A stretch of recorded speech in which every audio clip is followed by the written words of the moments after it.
Hello അസ്സാം വലൈക്കും. എല്ലാവർക്കും സിംപ്ലി കേളിയിലോട്ട് സ്വാഗതം. ഇന്ന് ഞാൻ വന്നിട്ടുള്ള വളരെ ഈസി ആയിട്ട് ചെയ്യാൻ പറ്റുന്ന ഒരു ബ്രേക്ക്ഫാസ്റ്റ് റെസിപ്പി ആയിട്ടാണ്. അപ്പോൾ വളരെ സിമ്പിളായിട്ട് കാണാൻ നല്ല ക്യൂട്ടായിട്ടുള്ള ഒരു അടിപൊളിയായിട്ടുള്ള റെസിപ്പിയാണ്. നമ്മുടെ സാധാരണ പച്ചരി വെച്ചിട്ട് നമുക്ക് ചെയ്തെടുക്കാൻ പറ്റും.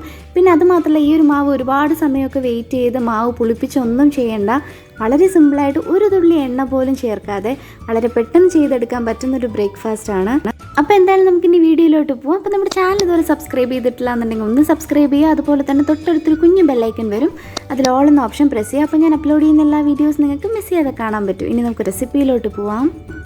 അപ്പോൾ നമ്മൾ മെയിനായിട്ട് ഇവിടെ ചേർക്കുന്ന അരിപ്പൊടി തന്നെയാണ്. അപ്പോൾ ഞാൻ ഇടിയപ്പത്തിൻ്റെ പൊടിയാണ് ഇപ്പോൾ എടുത്തിട്ടുള്ളത്. ഏകദേശം 1/2 കപ്പോളം പൊടി എടുത്തിട്ടുണ്ട്. ഇനി ഇതിലോട്ട് നമുക്കൊരു 1/4 കപ്പോളം തേങ്ങ ചേർത്ത് കൊടുക്കണം. അപ്പോൾ തേങ്ങയുടെ അളവെല്ലാം നിങ്ങളുടെ ഇഷ്ടമുള്ളതുപോലെ ചേർത്ത് കൊടുക്കുക.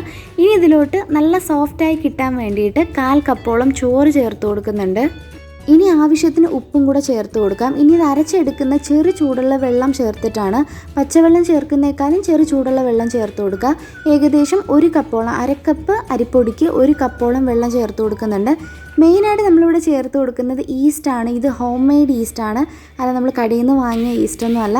നമുക്ക് ഈസ്റ്റിൽ വളരെ സിമ്പിളായിട്ട് നമുക്ക് ഈസ്റ്റ് വീട്ടിൽ തന്നെ ചെയ്തെടുക്കാൻ പറ്റും.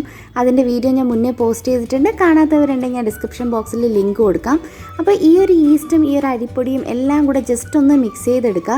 മിക്സ് ചെയ്തതിന് ശേഷം മാത്രം നമ്മൾ അരച്ചെടുത്താൽ മതി. അല്ലെങ്കിൽ ഇടയ്ക്ക് ഈ അരിപ്പൊടിയൊക്കെ മിക്സിയുടെ ജാറിൻ്റെ ഏറ്റവും താഴ്ഭാഗത്തായിട്ട് കിടക്കും, നന്നായിട്ട് അരച്ച് കിട്ടില്ല, കുറച്ച് പാടായിരിക്കും. അപ്പോൾ ഇതുപോലെ മിക്സ് ചെയ്തതിന് ശേഷം നമ്മൾ അരയ്ക്കുവാണെങ്കിൽ പെട്ടെന്ന് തന്നെ അരഞ്ഞു കിട്ടും.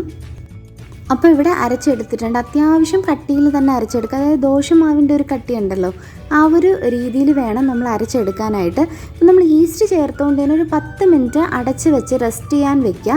അങ്ങനെയാണെങ്കിൽ നമ്മൾ ഈ ഒരു അപ്പം ചുട്ടെടുക്കുമ്പോൾ നല്ല സോഫ്റ്റായിരിക്കും.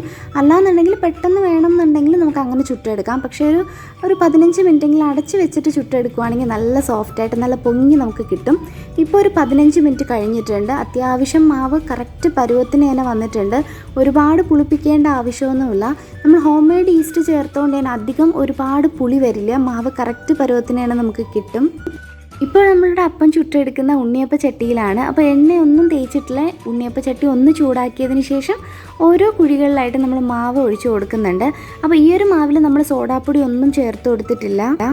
ഇനി നമ്മളിത് അടച്ച് വെച്ചിട്ട് കറക്റ്റ് 2 മിനിറ്റ് ഒരു മീഡിയം ഫ്ലെയിമിൽ ഒന്ന് കുക്ക് ചെയ്തെടുത്താൽ മാത്രം മതി. വളരെ പെട്ടെന്ന് തന്നെ ഇത് വെന്ത് കിട്ടും. കാരണം നമ്മൾ കുറച്ച് ക്വാണ്ടിറ്റിയിലല്ലേ മാവ് ഒഴിച്ചു കൊടുത്തിട്ടുള്ളൂ. അതുകൊണ്ട് തന്നെ പെട്ടെന്ന് തന്നെ വെന്ത് കിട്ടും. കഴിക്കാനും നല്ല സോഫ്റ്റാണ്. അപ്പോൾ സാധാരണയായിട്ട് നമ്മൾ ദോശ, അപ്പം, ഇഡ്ഡലിയൊക്കെ ഉണ്ടാക്കുന്ന സമയത്ത് ഈ രീതിയിലും കൂടെ നിങ്ങളൊന്ന് ട്രൈ ചെയ്ത് നോക്കൂ. കാരണം എണ്ണയൊന്നും ചേർക്കേണ്ട, ഉഴുന്ന് ചേർക്കേണ്ട, ഒരുപാട് സമയമൊന്നും മാവ് അരച്ച് വെച്ച് പുളിപ്പിക്കേണ്ട ആവശ്യമില്ല. ഇപ്പോൾ കുട്ടികൾക്കായാലും സ്കൂളിലൊക്കെ പോകുമ്പോൾ ഈ രീതിയിൽ ചെയ്തു കൊടുത്താൽ അവർ നല്ല സന്തോഷമായിട്ട് കഴിക്കും. കാരണം വെറൈറ്റി അല്ലേ.